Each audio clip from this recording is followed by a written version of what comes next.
ปีหน้ามาที่ชีวิตรักมามีหมดเจ้าไปก็อย่าปีว่ามันมาแต่เมื่อความที่ให้พังนำสุขขึ้นมาเอาความกำลังเกินรักมาอย่าต้องตีนนักขึ้นมาเย็นให้เอาปีใจยินตีนโดยจับตาเสียงตาโกทำไปเย็นเสียในใจห้องให้เอาปีใจยินตีนมากับเย็นเล่นโผล่วันไม่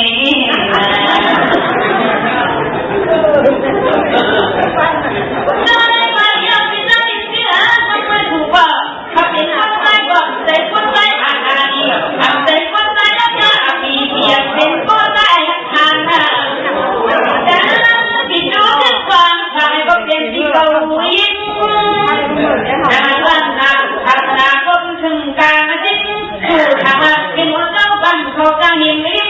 พันทุนมาจับในบ้านจะได้ความเป็นการเชื่อการงานก็ได้เห็นผ่านว่ารักการรักษาก็เอาฉันก็นำฉันฉันก็ได้ได้ไรเยอะก็เป็นการวันที่ได้อ่านโม่จังนั้นไปมันเขาลูกพี่จะมาทำตั้งใจคุยวันโม่แต่บ้านการที่นั่นที่บอกให้คนไทยเจอก็จะต้องสู้ไปมันหาอย่างนี้มาจะวันนี้เป็นความตามมาคือคนยังจะคนกันไปที่ยังฟังความอันดูพี่น้องที่ดูที่ความกว่าเป็นวันละคนก่อนนี่นะจะได้ไปรักทั้งต้องฝากให้กันให้หรอถ้ามาบ้านที่เรามาเฉลิมกันถ้ามาบ้านผ่านก็ไม่กันให้บ้านว่าคนที่เรากันก่อนอย่าทำดีอยู่ในทางไปนะคนนั้นเลิกกิจเนี่ยได้ยินจริงไปที่ก็ไม่ดีบอกฟังจะมาถึงทางนี้จะมานักผู้จะเป็นคนมาทักอย่างนั้นความว่าผู้ฝากกันกันถึงการจะยังพอจะหันหลังบอกแม่ทำกูนั่งคนทิ้งทางกูเป็นยักษ์กันเองนะจะได้มาถ่ายกันได้ในวันว่าวันตาพี่จะยินจีบฝากไปก็อ่ำทางสีลิ้นเหนียวกันเยอะฝากจะต้องตายจะน่าจะคือบ่ทางที่มาคือได้มาถ่ายกันก็จะได้บอกเขาไปปวดที่ใจจริงอ่านเขาที่ไรถ้าวันนั้นที่ไรจริงเลยเราก็ที่หันที่ยังพี่จะเจริญจริงจำผ่านใจก็ขึ้นเอาเฮนะบ้านตาพี่ทางบ้านก่อนเด็กคนนั้นก็พี่ทางบ้านน้อยยิ่งก็หอข้าในความเกลียดแย่โมโหลงเอาเลยเมื่อใจก็ค่อยเจ็บค่อยหนาที่แต่ว่าคือคนนั้นก็คือมันจิตมันจะว่าเก่งค่ะอีสิก้าจ้องทางคนจะลงมาคุเรียนคนวันใจนะจะได้ความผิดทางบ้านก็โดนกันนะเจ้าอ่ะได้ขายทั้งปีเมื่อไรขวันนะนักว่านาทีนั้นอภิกรขอควายนะควายถึงเกี่ยวได้ปีกว่าถึงให้ตัวละความควางนี้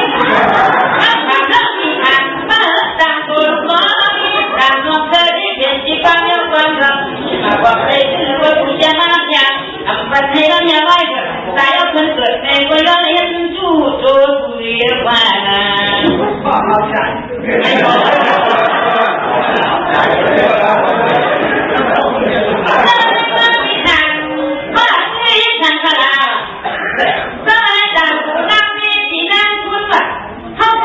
จุ่มมือกับเขาเขาเข้าที่พ่อแม่ก็นั่งก็เดี๋ยวอักให้ที่นั่งคนที่นั่งทางเราเมื่อก้าวบุกไก่อักให้ดูห้องฟ้ากันมาดังโหกันแต่ใครจะเล่นยิ่งก็อยากคนเจ้าที่มา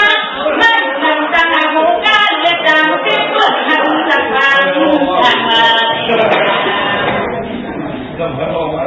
แล้วไม่ได้เป็นอาหารข้าวดูพิซซ่าปีทางข้าเขาให้การโฆษณาคุณล่ะให้เขาเห็นเป็นมือลูกมีที่สิ้นจะมาคุยมันยาเมื่อเด็กทุกทั้งวัยเขานำตาเห็นจะพยาจาที่เรามาหน่อยแล้วอันทางที่ไม่ล้าว่าที่ดังนักเรียนที่หมดจะฟังมาในก็ก้มหัดฟังนักโคติมูคำในโยลาจะได้ก็ยังขันมาต้องเป็นเจ้าอย่างให้ยังก็ใจให้ขึ้นขึ้นขึ้นจากตาลำตา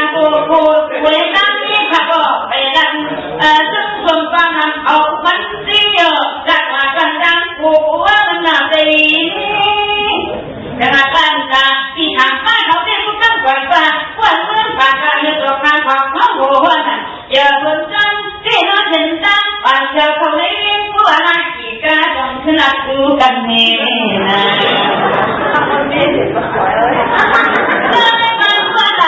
ดีก็ดีข่าววันที่ได้อยากไปจะมีวันหายกันไม่เยอะวันไปมันให้ไม่ถูกวันหายทำกินตัวอะไรตัวก็เท่าก็ตายวันการที่ดักกันไม่ยากฟังตัวเราได้อยากกินกันในรอบปิ่นปันเจ้าจะจ่าที่หมดเจ้าปันจังคือโชว์มันปักมาดินนอกอากาศยังต้องไปหลบยังเยอะเยอะที่มือก็คนเดียวเลยเยอะนะเจ้าได้ไปยามที่น้ำมันหากมาขาดอย่าอยากได้เงินควันบ้าบันตาหนูควรใช้ความของทำมีที่เดียวจะหลุดการให้ผมจำชื่อว่าอย่างน่ะบ้านทางนั้นเราปีวันใจอะไรมาขึ้นอาจจะกลับขึ้นแล้วมาเป็นอย่าไปทั้งความความมีก็นั่งความมีแล้วมีโลจะกาจางหัวใครขึ้นไปโบลงเอาเปี้ยวผ่านเลยนะผู้ใดทำแค่ที่นี่ก็เป็นการเราจะได้ไปที่ทางมาอยากที่จะนำมาน้องทิ้งเขาน้องทิ้งจนเราฝันมาแต่ละทางตัวที่ถูกสามีที่อำเภอของบ้านเขาจนจากบ้านไปที่หัวเจ้าบ้านที่อำเภอที่เราต้องส่งความดังมาเกี่ยวเรื่องความรู้จักผู้ปฏินอตัวยักษ์มันเปลืองตัวรักษาความเจ้าแต่ที่เป็นที่เราเทียนความตาเราที่ใต้บ้านโมเกียรติวันเลยนะ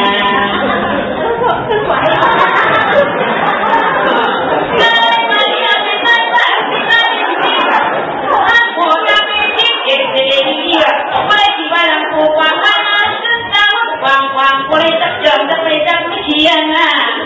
ทีแล้วก็มาเข้าไปน้องเจ้าตังก็เลย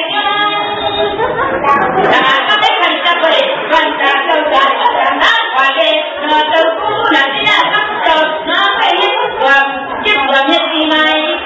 การกระลงกระลาเป็นป่าดูตาเด็กที่หัวเจ้าความนี่เราจะกลับมาย้อนทางความทางอย่าปีที่พุทธผักตามตรงดินในกว่านาจะได้มาย้อนตาเจ้าจ้าเดินบนที่ชูว่าขอได้กันขนาดภาคขอทั้งนี้กันเลยได้มาย้อนเป็นทางเจ้าผู้หลักที่ทำเจ้าเดียวๆยุ่งกันพากันมาเป็นปียุ่งเจ้าโคเล่โคเล่ยุ่งจัดคุณมาโกโคมาเลี้ยงผู้ยิ้มเจ้าจอยที่ขับคุณจ้าประมาณนั้นเจ้าคุณก็จะนั่งทางนอกนอกจากน้องไม่ยุ่งทำความเข้าสังวรเจ้าเลยจุดมันที่เลยบริบูรณ์มือจึงจางเผาเจ้ามือถึงบ้านเจ้าได้ไปเป็นนักวิชามาลุกหลังฟ้าหากันที่ว่าดังนี่ก็กลายว่าที่มันน้อยตู้เธอหลักนักเปิดนายทำนี่ว่าอะไรมาทำให้บางจังบริสุทธิ์ตายนะชายผู้บังจะกลับมานั่งคนละทั้งฟังทางมาต้องเปิดผู้สาทางว่าบ้านถึงขาดจากนั้นอ้อนบาหน้ากายกรรมติกรรมมันน้อยตู้เธอเธอกำลังบอกการมาเจ็ดอาเจ็ดอันเจ็ดนั่งคงต้องจำดูส่วนเจ้าผู้แข่งก่อนอนในคนข้างเราไว้บรรยากาศบ้านนางไทยก็ทำที่กระนายาปีที่นุ่งทักโอมาหิมในบ้านนาเจ้าในคนเจ้าของเช่นกันก็ลงกำลังต้นว่าพัฒนาเอาไว้ก่อนนะพัฒนาก็คือการว่าเมื่อไรเหลือใครเจ้าอย่างต้องต้องทั้งจานสมองของเช่นทุกอย่างเวพาหันกันตาลุกจางคนละเตียงโย่เจ้าอยากที่ว่าจะกลับมาไปมันพิจารณาสุดสมบัติเทียนห่อเทียนไฟฟ้าจะตีจะต้าถักผ้าจะลอยปีถักคนย้อนกรรมฐานกาเหมือนจะเป็นยาตะวันผู้ป่าก็ทำยันน้ำว่าทว่าผู้ทำการเจ้าศิลปะก็จันล้องอันที่กันโบราณอยู่เป็นข้อที่เราสุขขอมาเองนำต้นอะไรไปเท่านั้นก็ไม่ได้แต่งกันย้อนพระจะห้องจะต้องจากข้าผู้ที่ได้กว่าเดิมอาคาธนาน้องจะได้ปั่นจากนี้กูดาแล้ววิ่งมาหาที่ปั่นข้าที่จริงจังหากจะห้องเช่นหนักหมูจิตกรรม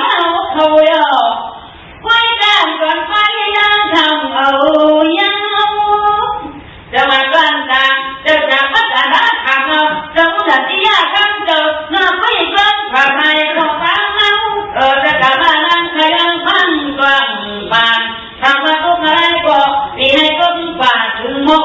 ขายบ้านได้ก็ตายตาว่าก็ได้ฝันขนมกันก็ชนะว่าแต่ถ้าถ้าเราโดนคู่เก่าอย่าว่าปีที่มาอย่าที่ว่าบ้านยังไว้ก็ไม่ป่าเอาทางเหมือนกันเกี่ยวกับภาษาแต่มาตั้งตาบรูผู้สูงคนเจ้ามารู้เจ้าสาวเกียรติเมื่ออันที่กินที่นอนที่กินก็เลยกินที่เด็กกับพลังโง่แต่เราผู้แย่เรียนมาอยากตั้งไม่ตั้งเนี่ยใครเอาล่ะโอ้ต้องมีไม่เรียนนะครับไปถามให้มันนั่นโอ้ทำไม่กล้าเลยนะไม่เจ้าไปเขาดึงถังถังก็ต้องเลยจะได้ก็มาคุยกันจากนั้นผู้ชมถามนำมาเลยหันหน้าขัดมักตาจังจังเจ้าผู้บอกมอยุ่งจังยุ่งจงยุ่งยงที่หน้าตาจังแฉกดากาเขาขึ้นกลางหัวเนี่ยมอยุ่งยงยุ่งยงละเรื่องปันใจให้มาวัง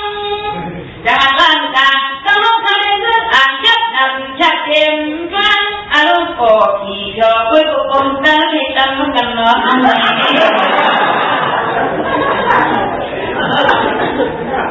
จะมาได้มาจำเป็นเจ้าและเปล่าคิดเป็นแต่หน้าฟ้าตะกี้บ้านที่ได้บุญกินเรืออุกตาคุยจะหาไม่กันได้ครั้งเป็นคุยอับขโมยที่ข้องเชียข้าวรู้เลยสักขาตาข้าลุกลางล้านลุกลานดูแลตาข้าเจ็บนาเจ้าที่ไม่เห็นจังเปลี่ยนขบวนบนดังโมท่าจะมาตั้งตาเปลี่ยนตัวเจ้าไม่เกิดความกำลังกันถ้าเขาก็ใจมันน่าเดือดคนอาณาเจ้าลูกมาบนเส้นตาก็ที่เจ้าก็นึ่งตำกันอยู่โย่นะเจ้าสาวน้องเจ้าไม่มาที่นั่นประกาศเขาแย่เราอะเจ้าตั้งหัวใจเจ้าจะน่าเชื่อที่อังกฤษคงจะลาวนั่นนักเต้นนักบ้ามันนักเจ้าจานเจ้ากลางกานี้มันนักเจ้าที่เราไม่รู้ไม่ว่าเขาเป็นเจ้าที่ช่องเชียร์เอาลงที่อังไงล่ะเดี๋ยวกับเป็นเจ้าจานเขาขายก็อังจึงได้มีชีวิตเทียนเนาะไม่กล้าไม่ได้ท้องหัวจังมาก็เสียเอ็มก็ไม่เห็นเปลี่ยนบางทีดูน้ำมันไก่ยังกาดำย้อนให้กินข้าวปุ้นข้าวปังเกินผู้อ่ำแม่ให้พ่อก็ไม่กันเมื่อเจ้าได้มาแต่ยาตาก็จะได้ฝันว่าข้าก็รักบ้านข้าเจ้าจางมาแต่รักเขาจังพี่น้องคนที่เจ้าดังไง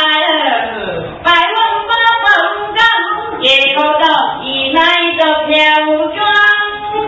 แต่มาตั้งใจพี่น้องทุกหยดเขาก็ไปฟังมันเห็นดีไหมนั้นความได้หรือความเขาก็รู้กันเด็กนั้นเห็นหัวก็เมื่อชอบน่าอกน่ากลมแจ่มอันก็มีลูกเมียก็มือชอบลูกเมียป่าอันก็มีเจ้าผัวก็มือชอบ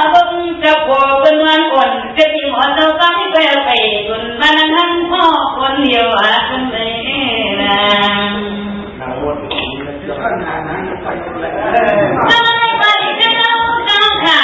ข้าก็ปากกันโต้เห็นกันกันโต้จะได้ฝันข้าเอาคนนั้นก็อันข้าคนทำเราต้องจะได้เลยเรื่องไปแต่บางคนยังมาเด็กข้าค่ะคนเด็กเรื่องการเจ้าของเจ้าทุกอย่างมาเรื่องเจ้ามาเจ้าก็เอาให้กว่าที่เรื่องดังตัวไม่ก็นี่ว่าถ้าเราก็คนเขาจะมาอยู่เท่าทางแรกเลยนะเจ้านะเจ้าไม่พอที่จะไปฟ้องร้องความมังลาอามุขนะคารที่อยู่กันก็ใครอยู่ในที่มันก็เป็นช้างขายอกาก็อยากจะติดจักอายุว่าถักเห็นเจ้าปากข้าวนั่นเลยมันก็ข้าวบอกมันความมังลามันก็เขาทำไมเป็นการที่จะว่าเป็นความมันเขาเป็นตะการตะคนใจอยู่กันไม่ต่างคนไม่เคยมาอาบกันลุงเจ้าเด็กผู้สั่งมาทำตามทำไมใครมาไปกลางฝักเขาไม่รวมกุ้งโลกเลยว่าเท่านั้นเจ้าไม่ใช่กันจ้าถ้าอาไปรู้ปวดอยู่เลยก็ไล่ทะเลนกผู้คุณผู้ใจความจะการเสียบการงานก็ได้เป็นฝันการอีกเยอะกว่าตัวเยอะในกูกันจ้าพี่น้องคนที่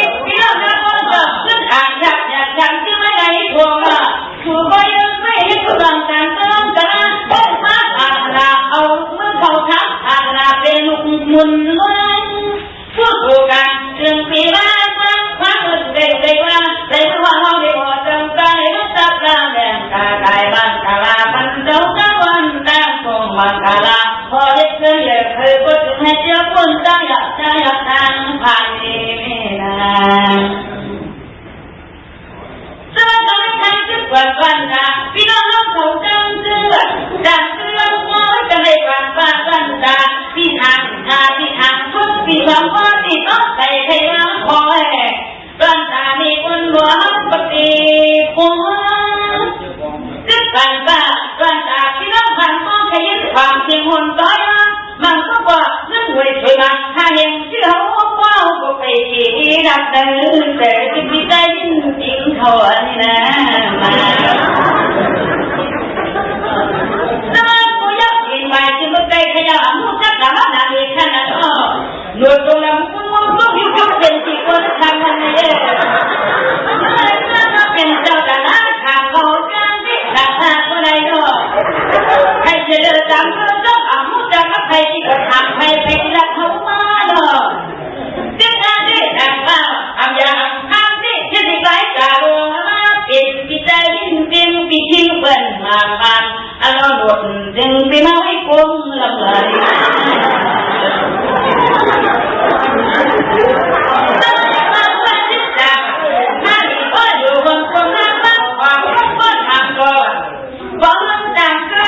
หยุดเป็นปีใจจริงเนี่ยหยุดก็ทางนักเรียนน่ะเยี่ยมเจอความหมายจะมาตั้งตาจะมาเป็นคนให้รักวันนั้นแล้วก็ทำทางเด็กเป็นลูกเป็นนี่คุยกับเราที่เป็นเรื่องผู้ตายอะไรหาฟังเปลี่ยนนาเด็กเป็นตายจะน่าจะนึกนอกว่าเป็นเกิดตัวจากมันสองมาสู้ที่ใจจริงเขาเองว่า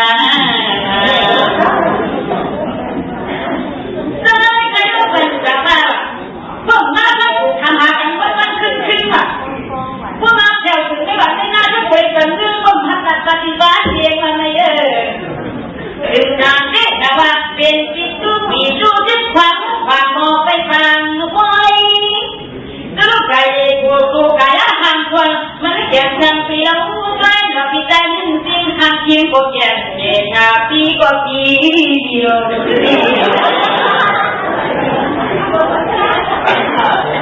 แล้ววันวันการที่เราเป็นใจจริงให้มันสึกตามการยามันเข้าในหัวต้องฟังลงมาเป็นรุ่งแรงปีใจจริงอุ้มจริงแหวกเป็นสีวันนี้จะมาตั้งการยาการเดินความว่ารักว่าทำการก็รักความจริงงงยุบความจริงในกลางน้ำตาไหลก็อับทางที่เลยไม่อยู่จะเมื่อได้สู่เจดีย์ก็ที่กันนะต่อพิจารณาจริงกว่าเลยก็มีก็จะคนมันเกี่ยวกับที่เดิมที่ต่างละนองไม่มาจะไม่มาจากก็ได้เห็นความว่ากันได้ที่หัวเจ้าบ้านถ้ากันได้ผู้เจ้ากันหน้าตามเสียงที่หนักในใจว่าเข้ามาบ้านตัวออกกลางห้างก็มาถึงไทยเอาควรพี่น้องที่กันฝากมาเอาไม่มาควรใครก็ไม่มาจะฟังเคยเขียนเปิดฟังทันเปิดจริงจะมาตามการให้ยังได้เล่นความว่ามีแต่เสียงก็ยอมอ่านให้เจออ่านคนมึงทำใจใส่เขาตั้งตารางเทียงยังเยอะนะจะได้มาตามการยาวจะได้กว่าไม่เป็นไรหรอกพี่น้องที่มีเสียได้ใจได้ก็ถ้าพออย่างรู้ถ้าพอก็รักถึงพอเลยต้องจะมีคนหัวห้องปวดดีว่ารักมาก็จะรักฟังว่าหัวเลือดใหญ่ในกองทัพทำบันทึกจังจะล้วนเสียยาหูก็รักฟังไปเชื่อเย็นถึงเทียนต่อจากทั้งใครก็ถึงให้พบความเด็ดทั้งเราก็ต่างอย่าการพวกกันได้หนึ่งเรามาพูดมาที่เล็กอินตาตั้งแต่ไปมันก็ต้องตัวมันที่คำโถยนะที่ไม่ตั้งเป็นผู้ที่จะกว่าป่วยที่ลงตัวดังเจ็บเจ็บคือเธอเฮาที่ตันจะได้เป็นผู้เมื่อไปมีหัวใจเป็นผู้จินสังหารที่ได้คืนยังยังเมื่ออันเป็นแต่ที่เขาไม่เขาได้ดังอันเรื่องตามเรื่องแต่ก็ใช่มาที่กันแบ่งว่าก็คือแม่เป็นนักวิมลเจ้าบ้านที่ทั้งนี้จนบอกนาไปซื้อของที่จะมาเป็นไอ้เมื่อวันที่ไรเมื่อ